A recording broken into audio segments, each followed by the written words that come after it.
Welcome sa Tagalog Manhwa Recap.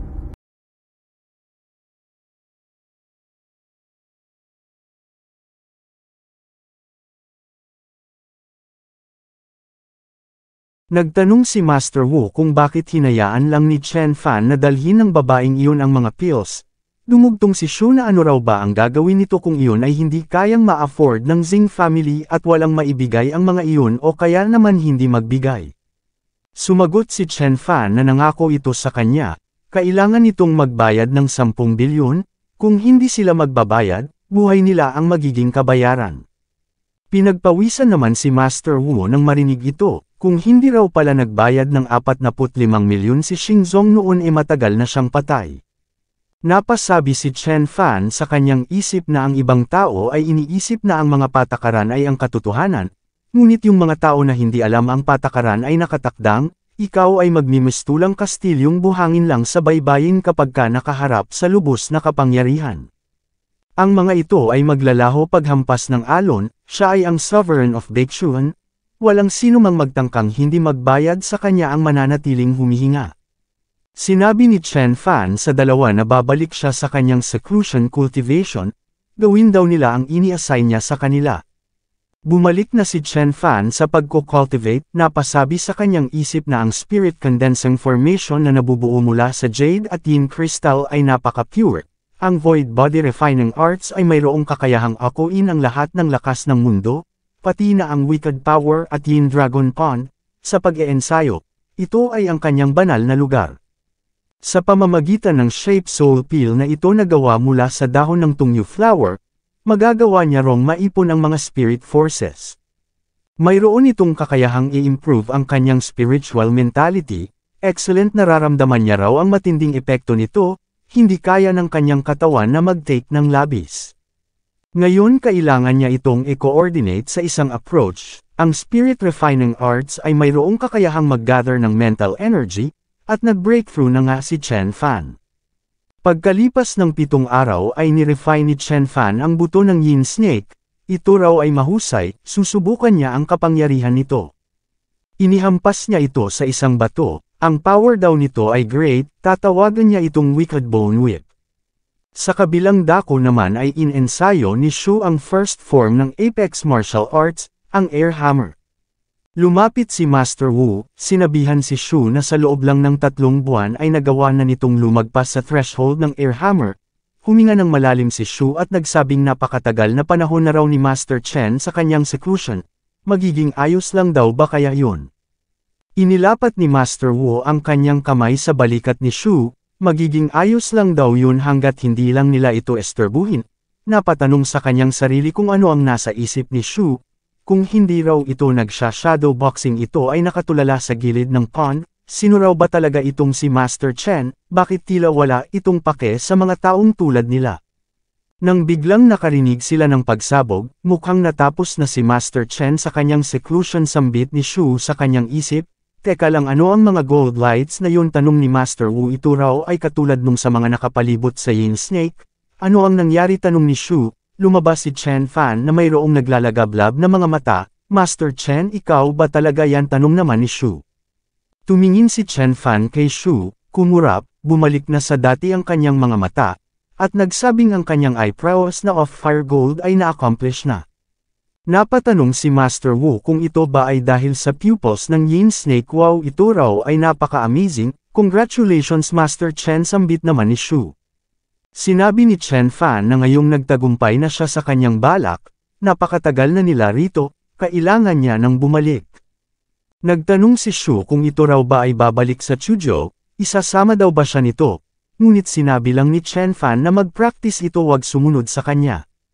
Makalipas ang ilang araw, sa Chuzhou, sa Yanwu Mountain sa harap ng kanyang villa ay napasabi si Chen Fan sa kanyang isip na sa loob ng 3 buwan nagawa niyang ma-improve ang kanyang cultivation, ang kanyang mentality, instrument, at maging ang kanyang prowess. Kaya kahit nabanggain niya pa ang Hong family o kahit na ibang puwersa, ngayon ay mayroon na siyang sapat na kapangyarihan upang i-resist ang mga ito. Nang biglang dumating si Ziqing, Chen Fan sa wakas bumalik ka na at nagtanong naman si Chen Fan kung ano ang sadya nito. Sinabi ni Ziqing na kakabalik niya lang daw at ng kanyang grandpa, at gusto raw itong makita ng kanyang ama. Ang ama mo, si Wei Changeng, patanong na sambit ni Chen Fan, kung tama raw ang pagkakaalala niya, hindi raw ba't ito ay ang senior colonel ng Jinling Military Region? Oo, tama yun, tugon ni Ziqing, kung ganun sige, dugtong naman ni Chen Fan. Ilang sandali pa ay tumungo na sila sa residence ng Wei family, kung saan bumungad sa kanila si Mr. Wei at ang ama ni Ziqing. Mr. Chen, sambit ni Mr. Wei sabay lapat ng kanyang kamay sa balikat ni Chen Fan. Matagal-tagal niya na raw itong hindi nakikita, ang mga pills daw na ibinigay nito sa kanya ay napaka-useful. Nagtanong naman si Chen Fan kung may kailangan pa ba itong iba, at sumagot naman si Mr. Wei na si Chengeng. Umupo na sila, Mr. Chen, sambit ni Mr. Wei. Chengeng, narinig niya raw na ang martial arts nito ay naabot na ang height of perfection, totoo daw ba iyon? Oo, tugon naman ni Chen Fan, talaga raw mayroon siyang abilities, at nagtanong naman si Mr. Wei Chengeng kung maaari ba itong ipakita ni Chen Fan sa kanya. Nagtanong si Chen Fan kung may dala daw ba itong baril. Oo, mayroon, tugon ni Mr. Wei Chengeng sabay hawak sa kanyang baril, at sinabi ni Chen Fan na barilin siya nito na siyang ikinagulantang ng 3. Ganun pa man, ikinumpos ni Mr. Wei Chengeng ang kanyang sarili, bumunot ng baril. Master Chen, ipuputok ko na saad niya. Go ahead, tugon ni Chen Fan. Dad, sigaw ni Ziqing. Nagtaka si Mr. Wei Chengeng, talaga raw bang hindi natatakot sa baril si Mr. Chen? Kinalabit na ni Mr. Wei Chengeng ang gatilyo, sinalo ito ni Chen Fan na para bang wala lang, at ipinakita ang bala. Hindi makapaniwala si Ziqing sa kanyang nasaksihan, hinampas-hampas ni Mr. Wei Chengeng ang balikat ni Chen Fan. Mr. Chen, talaga raw palang ang abilities nito ay kasing lakas ng sinasabi nila. Nag-vow si Mr. Wei Chengeng, Mr. Chen gusto niya raw itong pakiusapang maging Chief Instructor ng Kanglong. Chief Instructor ng Kanglong, sambit naman ni Chen Fan, ano raw ba ang ibig sabihin nito? Nagkaroon ng pansamantalang katahimikan, sinabi ni Chen Fan na hindi raw ba't ang Kanglong ay ang special troop ng Jinling, at ang Chief Instructor ay ang pinakamataas na posisyon sa Instructor Group ng Kanglong, ang posisyon na ito ay responsable sa unity sa battle training. Oo, tugon naman ni Mr. Wei Chengeng, ngunit ang posisyon daw nito ay hindi magiging ganoon kataas dahil sa edad nito, ganun pa man ito raw ay hindi bababa sa Major General. Sinabi naman ni Ziqing kay Chen Fan na sa loob ng ilang taon, ito raw ay ang magiging bukod tanging Major General sa buong Huaxia na ang edad ay hindi pa umabot sa 20. Sinabi ni Chen Fan na kung ang posisyon daw pala na ito ay ganoon kahalaga bakit inialok nila ito sa kanya, at sumagot naman si Mr. Chengeng na ang huling General Instructor daw ay ibinuntan ang lahat ng sisi sa kanyang sarili at nag-resign. Sa hindi pa katagalan nung nagkaroon ng competition, third to the last lang ang nakuhang pwesto ng Kanglong Elite Special Group Battle, at iyon ay nilahokan ng 10 team. Napareact naman dito si Ziqing, hindi raw ba't sa 10 team na yun ay kabilang din ang 3 departments na walang focus sa development ng special troops, ibig sabihin, oo, dugtong naman ni Mr. Wei Chengeng, ibig sabihin first to the last daw ang Kanglong sa buong 7 military regions.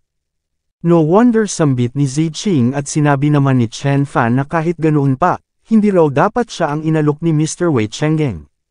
Dahil since ang posisyon na iyon ay responsable sa pag-command sa training, dapat ang nandoon daw ay isang elite warrior na nag-e-specialize sa special operations at modern military. Samantalang siya hindi niya nga raw alam kung ano ang model ng baril nito. Mr. Chen, sabat naman ni Mr. Wei Chengeng, hindi raw ito dapat na mag-alala patungkol sa bagay na iyon, mayroon daw silang buong instructor team doon, at bilang specially engaged na General Instructor, ang tanging responsibilidad lang nito ay ang personal combat ability training ng troops.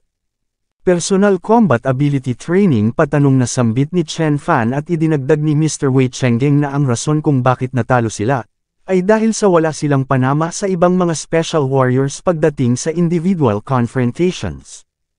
Kayang tumalo ng mga yon ng mga 2 hanggang sa 3 kalaban, ang Kanglong ay walang match sa mga yon. Father, sabat ni Ziqing, kung ganun sino raw ba ang nanalo sa competition, at sumagot si Mr. Wei Chengeng na ang Longya, which is nasa ilalim ng gabay ni Yanantian, mula sa Yanjing Military Region. Sa loob ng 15 magkasunod na taon, nakuha ng mga ito ang championship pagdating sa individual at groups. Sumagot si Chen Fan na ngunit wala raw siyang oras upang mag-train ng mga bata, ngunit masigasig na sinabi ni Mr. Wei Chenggang na ang training base ay hindi malayo mula rito, hindi raw ito makakasagabal sa kanyang pag-aaral, kailangan lang daw nitong e-train ang mga yun 2 araw bawat linggo. Master Chen, sila raw ay napaka-sincere, hanggat pumayag lang ito, di-discuss nila kahit na ano pa man ang magiging kondisyon nito. Bukod pa dun, gagarantiya din daw nila ang kaligtasan ng kanyang mga magulang at ang magiging posisyon nito sa Jiangbei. Sambit naman ni Mr. Wei sa kanyang isip, ang mga pangakong ito na binitawan ng kanyang anak, nagpapakita lang daw ito sa kanyang sinseridad.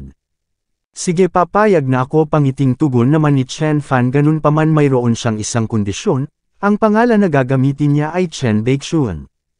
Great, tugon naman ni Mr. Wei Chenggang. Iyon daw ay walang problema, magpapadala na lang daw siya ng tao na susando kay Chen Fan sa lalong madaling panahon.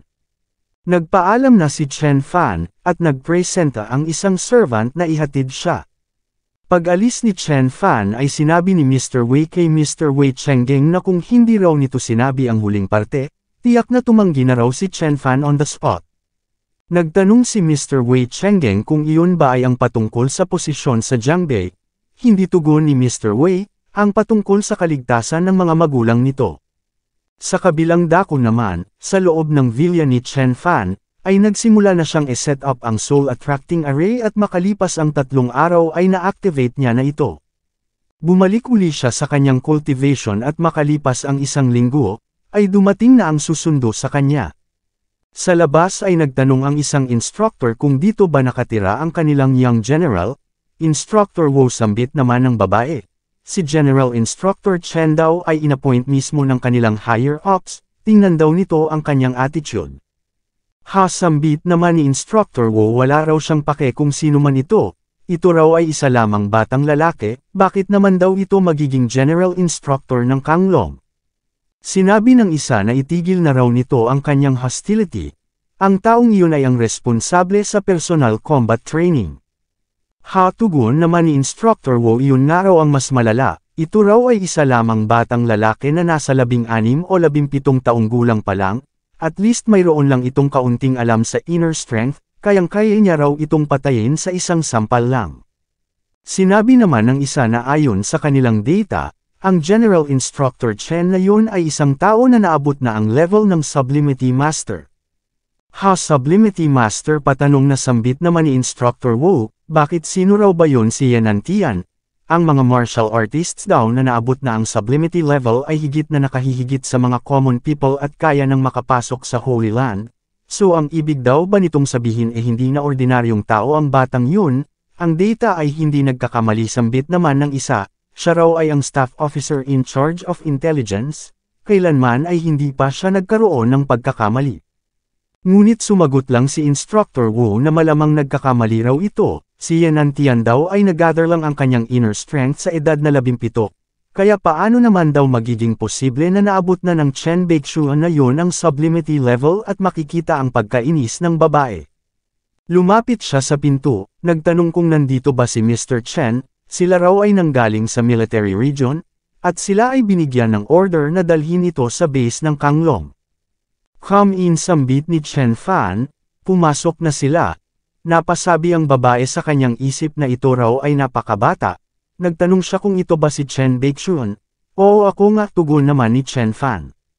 Tinitigil ni Instructor Wu si Chen Fan. General Instructor Chen, siya raw ay si Wu Donglei ng Octopole. Ikinagagalak niya raw itong makita. Instructor Wu, pighil ng isa, ngunit idinugtong lang ni Instructor Wu na hindi na nila kailangang i-mention pa ang kanilang ranks dahil silang lahat ay parehong mga warriors. Ganun pa man kapag natalo siya nito ganap na raw siyang makukumbansi, otherwise yung mga sundalo na nandoon sa base ay hindi rin makukumbansi. Sinabi ng babae kay Chen Fan na si Instructor Wu daw ay isang combat instructor kaya ito ay mayroong quick temper. Ganun pa man General Instructor Chen, wag daw itong mag-alala, susundin daw ng lahat ng mga members ng Kanglong ang lahat ng mga orders nito. Ganun pa man sinabi lang ni Chen Fan kay Instructor Wu na bakit naman daw siya makikipaglaban dito, siya ay isang general instructor at ito ay isa lamang assistant, dapat lang itong sumunod sa kanya. Tugon naman ni Instructor Wu silang lahat daw ay parehong mga warriors, wala raw ba itong pake sa mga patakaran ng martial world. Ngunit sumagot lang si Chen Fan na sino ang nagsabing siya ay isang warrior. Wu Donglei bilang general instructor, inuutusan niya raw itong tumahimik na siya namang ikinainis ng husto ni Instructor Wu, ngunit sa huli ay nakontrol niya na rin ang kanyang sarili. Oo, General Instructor Chen, sambit niya. Tinubuan naman ng sungay si Chen Fan, sige umalis na raw sila. Tumungo na sila sa kotse, inobserbahan ng babae si Chen Fan, sumakay na sila, umalis, at sa loob ay nagpakilala ang babae kay Chen Fan. Siya raw ay si Yu Qing, siya ay ang personal advisor nito, at liaison officer. Ang kanilang destinasyon ay ang Kanglong Base, isang military restricted area. Ang road conditions papunta doon ay complicated, kaya kailangan nilang sumakay ng helicopter. Kung may gusto itong itanong sabihin lang nito siya raw ay napaka-prangka, at sumagot si Chen Fan na wala siyang itatanong. Napasabi naman si Advisor Yu sa kanyang isip na ito raw ay ibang-iba kumpara sa dating general, hindi raw ba kaya na talagang mali ang data. Boy, sambit naman ni Instructor Wu sa kanyang isip, titingnan niya raw kung ano ang gagawin nito doon sa Kanglong pagdating nila. At kapag na-meet na nito ang mga wild at hindi maamong commanders at mga sundalo. Sa base naman ng Kanglong ay makikitang naghihintay ang mga sundalo, shit, sambit ng kalbo, hindi pa rin daw ito dumarating, 3 oras na raw silang naghihintay. Sinabi ng isa na ang bagong general instructor daw na ito ay mayroong air of importance, at idinagdag ng isa na ayon sa sabi-sabi, ito raw ay inappoint mismo ng mga leaders, ito ay under 20 pa. At narito ito upang i-train ang kanilang combat skills. Ano under 20, sambit naman ng kalbo, hindi raw ba't ang dating general instructor ay mahigit sa 40 taong gulang na nung ito ay maging general? Idinagdag ng isa na ang dating general ay dumaan sa matinding apoy at tubig at performed military service time bago ito maging isang general instructor. Ganun pa man sumabat ang captain, hindi raw nila dapat na questionin kung sino ang kanilang magiging general instructor. Ang tanging magagawa lang nila ay ang sumunod sa orders, yes Captain, sambit naman ng mga sundalo. Lumapit ang kalbo kay Chu Mengchoy, Chu, hindi na raw nito kailangang maging napaka-nervous. Kakapasa lang daw nito sa exam at ngayon kasali na ito sa Kanglong. Matuto ka sa iyong Captain, sambit ni Chu Mengchoy, at idinagdag ng kalbo na ano raw ba kaya kung pagdating ng general instructor dito, hamanin nila ito ng head-on. Sambit naman ng isa, hindi raw ba't kakasabi lang ng captain na kailangan nilang sundin ang orders mula sa isang superior. Napayuko ang dalawa, pinagpawisan ang kalbo, at iginiit na sino ang nagsabing hindi nila ito susundin, gusto lang daw nila itong magpakitang gilas para sa kanila. At kung wala itong ability, maaari pa rin itong manatili bilang kanilang general instructor, ganun pa man dapat lumayo raw ito sa kanilang training. Sambit naman ng isa, kung ganun makikipag-compete daw ba sila sa pamamagitan ng marksmanship, o kaya naman knife fighting at killing, o hindi naman kaya cross-country steeplechase. Hindi tugon ng kalbo, since ito raw ay nandito upang turuan sila ng freehand fighting, hahamunin daw nila ito ng one-on-one. Sa loob naman ng helicopter ay sinabi ni Advisor Yu kay Chen Fan na malapit na silang makarating sa Kanglong Base, good tugon ni Chen Fan. General Instructor Chen, dagdag pa ni Advisor Yu, pagdating nito doon maaaring ito raw ay challenge ng mga sundalong nandoon, natatakot daw siyang kailangan nitong ipakita ang kanyang skills. Naiintindihan ko, tugon naman ni Chen Fan, sa military ang pinakamalakas ay ang siyang makakakuha ng most respect. Chen Baekchuan, sambit naman ni Instructor Wu sa kanyang isip, nakahanda na raw siyang pagtawanan ito at napasabi naman si Advisor Yu na tiyak na ito ay magsasuffer ng malala doon sa Kanglong Base ng mayroong bad attitude. Ilang sandali pa ay nasa itaas na sila ng Kanglong Base. Nagtanong si Advisor Yu kung maglaland na raw ba sila ngayon, hindi tugon naman ni Chen Fan, tumigil lang daw sila rito. Tumungo siya sa pinto na siyang ipinagtaka ng dalawa. General Instructor Chen, ano raw ba ang ibig sabihin nito? Tama ang iniisip nyo, pangiting tugon naman ni Chen Fan, siya raw ay tatalon, na siyang pumunit sa bunganga ng dalawa. Tumalon na si Chen Fan, tingnan nyo, nandito na ang helicopter, sambit ng kalbo, hey mag-isip ka muna, wag mo siyang saktan, sambit ng isa. ngunit nag-crack lang ng daliri ang kalbo at nagsabing mukhang nandito na ang kanilang bagong general instructor, mukhang tuturuan niya raw muna ito ng leksyon. Chen Fan sambit naman ni Chu Mengchoy sa kanyang isip maghintay lang daw ito, balang araw magiging mas malakas daw siya at haharapin niya ito. Nagtaka naman ang ibang mga sundalo kung bakit tumigil lang sa ere ang helicopter, bakit hindi raw ito bumaba, at nakabukas pa raw ang pinto. Teka lang guys, sambit ng isa, tingnan nyo, may taong tumalon mula sa helicopter na siya namang ikinagulat ng ibang mga sundalo. Naglaan si Chen Fan na siyang naging dahilan upang magkabitak-bitak ang lupa, napatingin ang lahat ng mga sundalo, at napatanong naman ang nasa headquarters kung mayroon bang lindol. Ano, tumalon siya mula sa helicopter, patanong na sambit ng kalbo, amazing, sambit naman ni Chu Mengchoy, ngunit natigilan siya pagtila ng alikabok, nang mapagtanto niyang ito pala ay si Chen Fan. Hello members ng Kanglong, bati ng ating bida, siya raw ay si Chen Baixuan. Siya ba ang general instructor, tanong ng kalbo, ano iniisip mo pa rin ba na labanan siya, tanong naman ng isa. Tumalon daw ito sa taas na daan-daang yards ngunit ni hindi man lang nagkaroon ng gasgas. Sinampal ng kalbo ang kanyang mukha, sa tingin niya raw maging bala ay hindi ito tatablan, ito raw ay malaking sampal sa kanyang pagmumukha. Mararamdaman naman ang puot ni Chu Mengchoy, paano ito naging posible, sambit niya, paano naging posibleng si Chen Fan ang kanilang general instructor. Nagbigay galang ang captain kay Chen Fan, at humarap si Chen Fan sa mga sundalo. Sumigaw siya, narinig niya rong mayroong gustong magpabagsak sa kanya, pues ngayon nandito na siya, ngayon sino raw ba ang gustong humamon sa kanya, humakbang na. Pinagpawisan ng kalbo, bumaling ng tingin ang isa, at walang umimik kahit na isa. Nagland na rin sina Advisor Yu at Instructor Wu, napahawak si Chen Fan sa kanyang leeg, kung walang gustong humakbang ibig sabihin walang objections, tama. No objections, tugon ng mga sundalo. Lakasan niyo, sigaw ni Chen Fan na siyang naging dahilan upang mapasan daw sa lupa ang ibang mga sundalo. Grabe, nakakatakot, sambit naman ni Advisor Yu at Instructor Wu. Nag-report ang captain na walang objection, at ilang sandali pa ay pinaliguan ng sigaw ni Chen Fan ang mga sundalo. Napakabagal sigaw niya pa, kaya raw pala palaging kulelat ang mga ito sa buong army competition. Ilang sandali pa ay nagbigay ng lecture si Chen Fan, base sa kanyang patakaran kahit na sila pa raw ay mga beast, maaari silang mag-ensayong maging isang mythical animals na kayang lamunin ang kalangitan. Ilang sandali pa ay nagkaroon sila ng break. General Instructor Chen, puri ni Advisor Yu, ito raw ay isang extraordinary talent. Makikita naman ang pagkahiya ni Instructor Wu. General Instructor Chen, kumbinsido na raw siya ngayon sa power nito. Kung ganun, dismiss, tugon naman ni Chen Fan, magtanghalya na raw muna sila.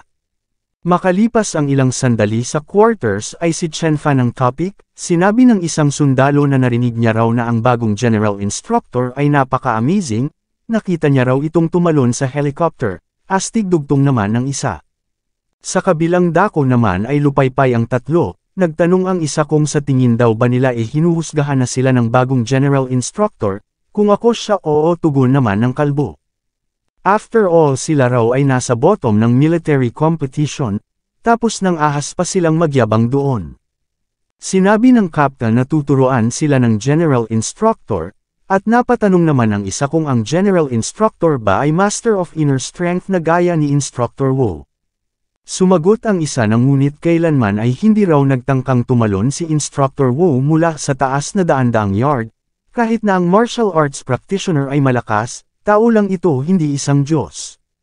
Well, tugon naman ng kalbo, ang ganoong bagay daw ay hindi kayang gawin ni Instructor Wu. Hindi naman naging masyadong masaya si Chu Mengchoy dito, lalong-lalo na nang marinig niya ang ibang mga sundalo na ikinukumpara si Chen Fan o Chen Baixuan kay Yan Antian, at sinasabi pa ng iba na ito ay mas malakas pa kaysa sa kay Yan Antian. Habang sa loob naman ng meeting room, nagkakaroon ng meeting si Chen Fan kasama ang tatlong opisyal. May iniabot si Advisor Yu at nagsabing narito ang lahat ng basic information patungkol sa Kanglong, ganun pa man sinabi lang ni Chen Fan na aalis na siya kapag natapos na ng mga sundalo ang training, hindi niya na ito kailangang basahin pa at idinagdag sa kanyang isip na kung titingin siya sa mga military data na ito, tiyak na magiging engaged siya sa pag-manage dito sa base at mahihirapan ng umalis dito sa hinaharap. "Oh really?" sambit ni Advisor Yu sabay hila pabalik sa folder, at nagtanong kung paano ite-train ni General Instructor Chen ang mga sundalo. Nandito raw sa kanila ang lahat ng uri ng support staff at mga appliance. Ganun pa man sa muli ay tinanggihan ito ni Chen Fan, hindi niya raw kailangan ang mga ito. Kung gusto nilang mag-improve ang mga sundalo sa level ng Longya sa loob lang ng maikling panahon, kailangan niyang gumamit ng ilang espesyal na mga paraan. Maikling panahon ka-level ng Longya pagtataka naman ng dalawa, ngunit General Instructor Chen sambit ni Instructor Wu, ang individual combat capability raw ng Longya ay ang nasa top. Kaya ang kagustuhang mahigitan ang mga ito o kaya mapantayan man lang, iyon daw ay napakahirap. Ganun pa man kumislap lang si Chen Fan, para sa kanya iyon daw ay kasing simple lang ng pag-angat ng mga daliri. May iniabot siya kay Advisor Yu na siyang labis na ikinagulat nito, Kanglong Malleability Skill. Ito ay isang special training method na idinisenyo ko dugtong naman ni Chen Fan. Kung sa ilalim ang mga sundalo base rito, ang mga ito ay magiging martial arts practitioners na magkakaroon ng kakayahang matalo ang mga inner strength fighters. Nagpakilala naman ang isa, siya raw ay si Guli Uro, ang grapple instructor. Gusto niya rong tanungin ang general instructor, ano raw ba ang secrets ng malleability skill nito. Sumagot si Chen Fan na pagkatapos na matutunan ng mga sundalo ang malleability skill, magkakaroon ng mga ito ng kakayahan na labanan ang mga martial arts practitioners na mayroong inner strength gamit lang ang kanilang katawan. Nagtanong naman si Instructor Wu kung ang malleability skill ba ay parang Thai boxing. Idinagdag ni Instructor Gu na ang cultivation methods ng Muay Thai ay mas harsh pa sa inner strength, tanging yung mga mayroong will lang daw na higit pa sa mga ordinaryong tao ang magkakaroon ng tsansang magtagumpay. Ngunit sumagot si Chen Fan na ang kanyang malleability skill ay higit na mas madali kaysa sa Muay Thai kaya magtatagumpay ang mga yon. Sa pamamagitan ng pag-coordinate sa kanyang secret pill formula, magtatagumpay ang mga ito sa loob lang ng napakaikling panahon. Ganun pa man sa hinaharap mawawalan ang mga ito ng ability na mag-improve. Secret formula, gulat na sambit naman ni Advisor Yu. Nagtanong si Mr. Gu kung anong uri ng pill formula ito. Maaari daw ba itong ipakita ni General Instructor Chen sa kanila at napasabi sa kanyang isip na ang pill formula ay ang secret ng bawat sect. Ito raw ay mas mahalaga pa kumpara sa Kung Fu, kaya maaaring hindi raw ito ipakita sa kanila. Ngunit kinuha lang ni Chen Fan ng agaran ang sobra na nasa kanyang damit at iniabot kay Mr. Mo na siyang naging dahilan upang mapasigaw si Instructor Wu. Ang ganitong pill formula daw ay nagkakahalaga ng libo-libong piraso ng gold, at napasigaw din si Mr. Gu nang makita ang formula. General Instructor Chen, sino raw ba talaga ito? Ngunit sumagot lang si Chen Fan na iyon ay hindi na mahalaga at idinagdag na ang pill formula na ito ay tinatawag na Quitty Pill. Ito ay maaari lamang na matake ng mga Kanglong soldiers na mayroong malleability skills, ito raw ay walang silbi sa iba. Ngayon satisfy na raw ba sila sa pill formula na ito na gagamitin niya para sa training? Pagkatapos ng tanghalian ay bumalik na sa training ang mga sundalo, at lumalabas na in-incorporate na nila ang special training method ni Chen Fan. Napasabi ang isa na tila nasusunog ang buong katawan niya sa sakit. Ang energy gathering sambit ng isa, lubhang napakasakit dugtong naman ng isa pa. Napasabi si Mr. Gu na ito raw ay ang kanyang unang pagkakataon na makakita ng ganitong uri ng training method, at idinagdag naman ni Instructor Wu na si General Instructor Chen ay tila isang god, hindi niya raw ito ma-imagine. Ngayon kumbinsido na raw siya ng lubos, na ang kapangyarihan nito ay beyond sa kanyang imagination. Maya-maya pa ay dumating si Chen Fan at nagtanong kung kamusta na ang lahat. Nagsulot si Instructor Gu, General Instructor Chen, ang training method daw nito ay talagang napaka-amazing.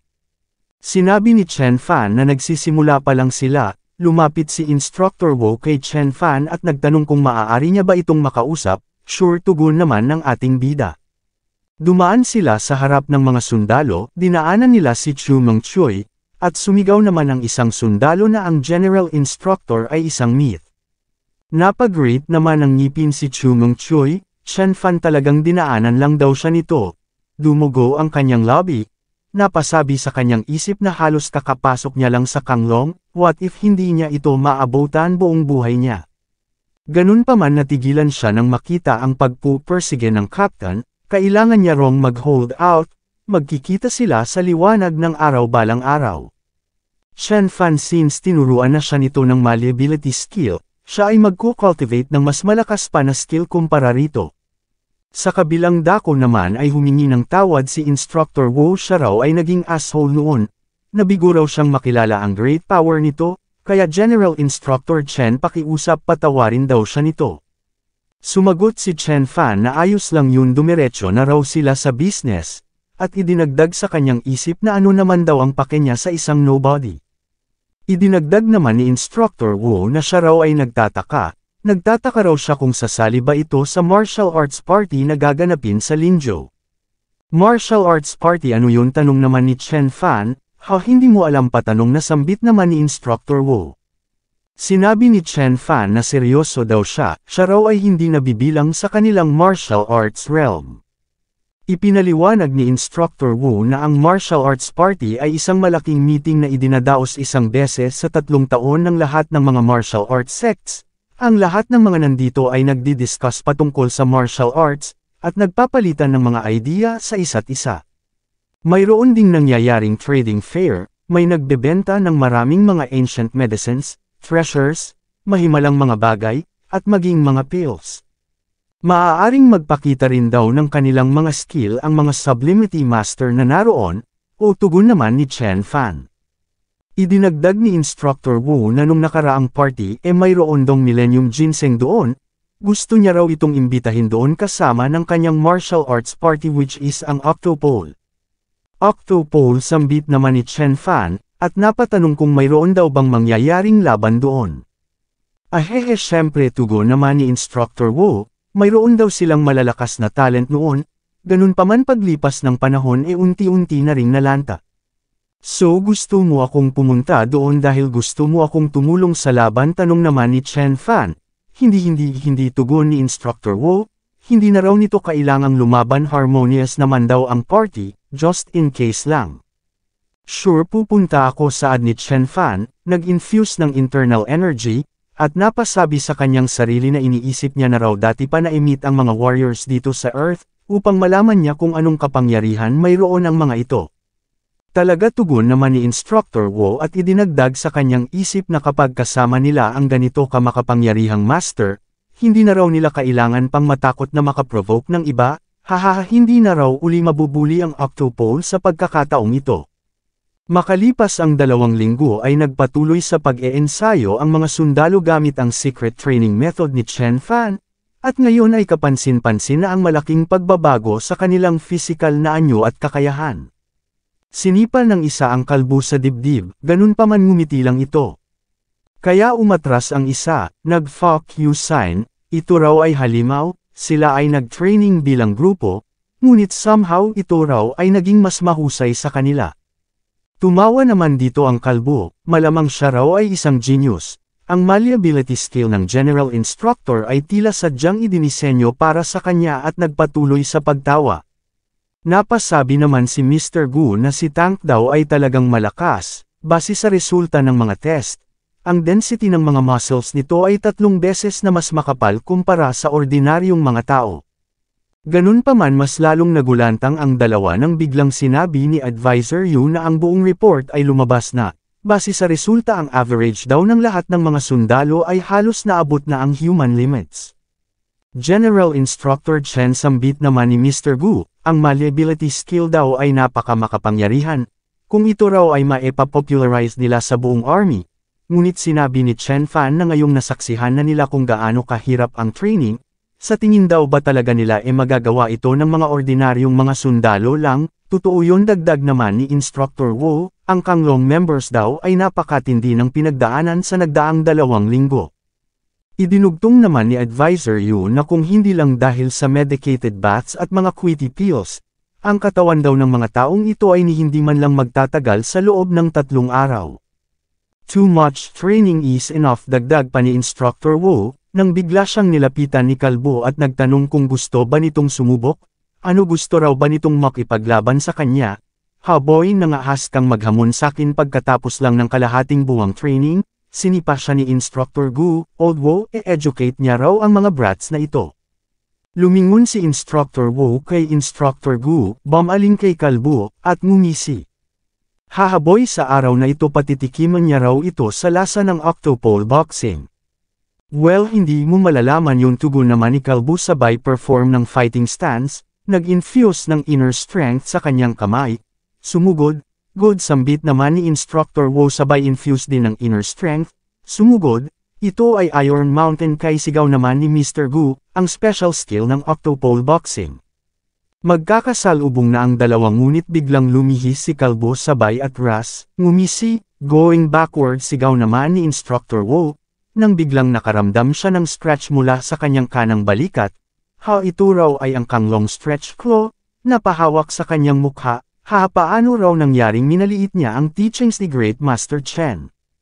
Kinall out naman ng ibang mga sundalo si Chen Fan, General Instructor Chen bakit hindi raw ito magpakitang gilas para sa kanila, mag-show off daw ito nang makita nila ang skills nito.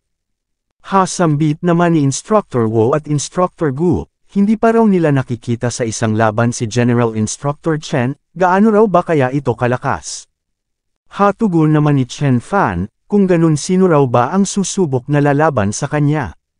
Agad na itinulak ng mga sundalo ang captain at nag-presente rin ito, great ito raw ay isang napakahusay na fighter sambit naman ni Chen Fan, napatitig ang captain sa kanya, at idinagdag ni Chen Fan na sa lahat daw ng nandito sa Kanglong, ang talent nito ay ang best at ang mindset nito ay ang pinakamalakas, mukhang ito raw ay nag-practice ng husto. Pakiusap enlighten mo ako sambit ng captain sabay vow, at sinabi ni Chen Fan na ito ang maunang umatake. Kapag ka naitulak siya nito ng kahit na kalahating hakbang lang, ito na ang panalo. Sumugod ang captain, nang biglang may dumating. Uncle Big bakit ka nandito sambit ni Instructor Wu, old instructor bakit hindi mo kami hinayaang sunduin ka sa labas bungad naman ni Instructor Gu. Retired na ako tugon ng matanda, at binati naman ng dalawa si Instructor Wu, tinawag na uncle, oy Baisheng at mantugon naman ni Instructor Wu. May hinanap ang babae, Uncle Donglei nasaan daw si General Instructor Chen, bakit hindi niya raw ito makita? Itinuro ni Instructor Wu sa likod yung binata daw na yun na nasa gitna, yun daw si General Instructor Chen. Ano siya si Chen Baixuan hindi makapaniwalang sambit ng tatlo, sambit naman ng babae, yung dalawa raw na nasa gitna ay halos kasing lakas niya lang. Sambit naman ni Baisheng, ni ito raw ay hindi may kukumpara sa kanyang uncle at grandpa. Tugon naman ni Instructor Wu, nire-reserve lang daw ni General Instructor Chen ang kanyang power. Sinabi naman ng matanda na talaga rong ang binatang iyon ay mayroon pang ibubuga, base sa nakikita niya sa power at speed nito ngayon. Masasabi mo raw talagang itinatago nito ang kanyang tunay na lakas ganun pa man Donglei? Ang ganitong level daw ay hindi qualified na mag-support sa kanilang octopole. Uncle Big nakita ko siyang tumalon sa helicopter mula sa daan-daang talampakan saad ni Instructor Wu, ngunit bigla siyang siniko ng bahagya ng babae. Uncle Donglei malamang ito raw ay nagpapatawa, paano naman daw magiging posible na hindi mamamatay ang isang tao kapag ka tumalon mula sa daan-daang talampakang taas. Napa-atras ang captain, at inamin ang kanyang pagkatalo. Pinuri naman ito ni Chen Fan, nagkaroon na raw ito ng ganitong lakas sa loob lang ng kalahating buwan ito raw ay extraordinary. Sa hinaharap, malaki raw ang posibilidad na mabasag nito ang kadena ng Kanglong malleability skill. Nang biglang umontra si Baisheng, General Instructor sigaw niya, ano raw ba kaya kung makipag-spar ito sa kanya? Makikita ang magkaibang reaksyon ng dalawa, at nagtanong naman si Chen Fan kung sino ito. Ako sigaw Baisheng sambit nito, General Instructor ito ang pamangkin ko pagpasensyahan mo na mainitan ng ulo sabat naman ni Instructor Wu. Ganun pa man nagpumilit si Baisheng, General Instructor Chen narinig niya raw na ang martial arts nito ay mahusay, kaya hinihingi niya raw ang advice nito kung hindi ito natatakot na siya namang naging dahilan upang mapareact ang mga sundalo. Anong sinabi mo sigaw ni Kalbu? Sinasabi raw ba nitong natatakot ang Instructor General? At idinagdag naman ng iba pa na kapag nagbitaw pa raw ito ng mga offensive na katagalaban sa General Instructor, itatapon daw nila ito palabas. O iyon ang mga disciples na tinitrain mo, sambit naman ni Bai Sheng kay Chen Fan, mukha raw itong mga average. Ipinadyak niya ang kanyang paa, at nag-iwan ng malalim na bakas. Naabot na ba ni Bai Sheng ang inner strength, patanong na sambit ni Instructor Wu, at napasabi si Instructor Gu sa kanyang isip na ang ganito kabatang master na mayroong inner strength, mukhang magkakaroon daw ng useful talent ang Octopole. General Instructor paulit-ulit na sambit ng mga sundalo, at hinamon naman ni Bai Sheng si Chen Fan na gawin din ang ginawa niya. So iniimbita ako ng Octopole na sumali sa party sa ganitong paraan, patanong na saad naman ni Chen Fan. General Instructor, hayaan mo akong magpaliwanag, sabat ni Instructor Wu, ngunit sinabi lang ni Chen Fan na hindi na nito kailangang magsalita pa, pupunta siya sa party ngunit hindi niya ire-representa ang Octopole. Teka lang General Instructor Chen, sambit ni Instructor Wu, kasambit naman ang babae ni hindi nga raw nito kayang labanan ang kanyang brother, syempre mas lalo itong matatakot na i-represent ang Octopole. Uncle Big, kumbonsihin mo sila, pakiusap saad ni Instructor Wu sa matanda, ngunit sumagot lang ito na maging siya rin daw ay hindi naniniwala na ito ay isang tunay na Master of Martial Arts. Marami na raw siyang nakitang mga tunay na Master of Martial Arts. Bawat isa sa mga iyon ay mayroong imposing na appearance, wala raw sa mga iyon ang mukhang kasing hina nito. Tumalikod siya, makikitang maiiyak na si Instructor Wu, lumingon uli ang matanda. Donglei, nawawala na raw ba ang sense of honor nito, bakit naman daw kakailanganin ng Octopole ng support? Uncle Big, hindi mo ito naiintindihan, saad ni Instructor Wu. Sinabi naman ni Chen Fan kay Bai Sheng na wala itong karapatang labanan siya. Well, kung wala akong karapatan, panunuyang tugon naman ni Bai Sheng, kung ganun sino raw ba ang match nito? Tugon naman ni Chen Fan, ang kamatch niya raw ay mga taong at least katulad ni Yan Tian at Lei Chenju. Tugon naman ni Bai Sheng, ang akala niya raw ito ay makapangyarihan, ganun pa man hindi niya raw inaasahan na ito pala ay isa lamang batang mayabang. Sinabi naman ng matanda na ang pag-practice sa deep martial arts ay nangangahulugang kailangan mong magbigay ng respeto sa mga masters ng martial arts, ganun pa man ito raw ay napakabastos at walang respeto sa mga masters, ito raw ay tunay na walang honor. Nag-perform naman ng teknik si Bai Sheng, sabay sabing since hindi raw ito kumbinsido, bubugbugin niya raw ito ng magising ito. Naghanda siyang umatake, what a strong pierce punch, sambit ng isang sundalo. Ito ba ang kapangyarihan ng isang master na mayroong inner strength, dagdag ng isa, at idinagdag naman ng isa pa na nagtataka raw siya kung ano ang gagawin ni General Instructor Chen. Sambit naman ng babae, mukhang ito raw ay mamamatay, maging si uncle mo nga raw ay hindi kayang harangin ang kamao ng kanyang brother. Ganun pa man, nagulat siya nang biglang nag-infuse ng internal energy si Chen Fan, sumugod si Bai Sheng. Inangat ni Chen Fan ang kanyang kaliwang kamay upang salubungin ito. Napakover si Bai Sheng sa tindi ng pressure na nagmumula kay Chen Fan. Incredible, sambit niya. Napakover si Chen Fan na ang umatake na siyang naging dahilan ng pag-crack ng mga buto sa kamay ni Bai Sheng. Napaluhod, pumuti ang mga mata, at makikita ang reaksyon ng tatlo. Sinabi ko na, sambit naman ni Chen Fan, ito ay walang karapatang labanan siya. Hindi naman makapaniwala ang matanda rito, ito raw ay napaka-strange, nagkamali daw ba siya, hindi raw ba kaya na ito ay isang master na nang biglang mayroong dumating na isa pa, at makikita ang reaksyon ng mga sundalo at ng iba pa sa ginawa ni Chen Fan. Si General Instructor Chen ay napaka-amazing, sambit ng mga sundalo, kanina pa yan ang trash talk, patayin mo yan sa bagbog, sigaw naman ng iba pa. Humarang na ang matanda, nagsabing si Chen Fan daw ay napaka-cruel. Tugon naman ng ating bida, ito raw ang nangaas na mag-provoke sa kanya, buti nga raw hindi niya ito pinatay. Sino ito, sambit naman ng matandang ito, nakakarating lang, isang teenager na nasa 16 o 17 taong gulang pa lang, bakit mayroon daw itong ganitong look sa kanyang mukha? Nagpakilala siya raw ay si Mushan ng Octopole, humihingi ng advice. Ngunit sumagot lang si Chen Fan na sinabi niya na wrong, walang karapat dapat dito, at humarang naman ang matanda. Mushan, tama na, sambit nito, ang General Instructor daw na ito ay napaka-powerful. Kasalanan nila kung bakit naging ganito ang sitwasyon, at iginiit niya kay Chen Fan na ganun pa man, dapat naging considerate daw ito. Ano tugon naman ni Chen Fan, gusto nyo nang umalis nang hindi man lang humihingi ng tawad? Anong ibig mong sabihin, tanong ng matanda? Sumagot si Chen Fan na pinakiusapan siya ni Wu Donglei na suportahan ang Octopole at sinang-ayunan niya iyon, ganun pa man disrespect siya ng mga ito at pinrovoke sa pangalawang pagkakataon. Siya, si Chen Baekhyun, hindi niya raw hahayaang bastos-bastosin lang siya ng ganito ng ibang tao. Kung kaya basagin daw nila ang kanilang binti bago umalis dito na siya namang ikinagulantang ni Instructor Wu. General Instructor Chen, sa akin ka ba maghihiganti, tanong naman ni Mushan, ano naman kung ganoon nga, tugon ni Chen Fan. Nagvow si Mushan, kung ganoon gusto niya raw munang matutunan ang fighting style nito. Sinang-ayunan naman ito ng isang matanda, kung ganoon sige, tugon naman ni Chen Fan. Sambit naman ni Mushan sa kanyang isip, magalang na raw siyang nagvow sa harap nito ngunit hindi ito nagvow pabalik, nilolockdown daw siya nito.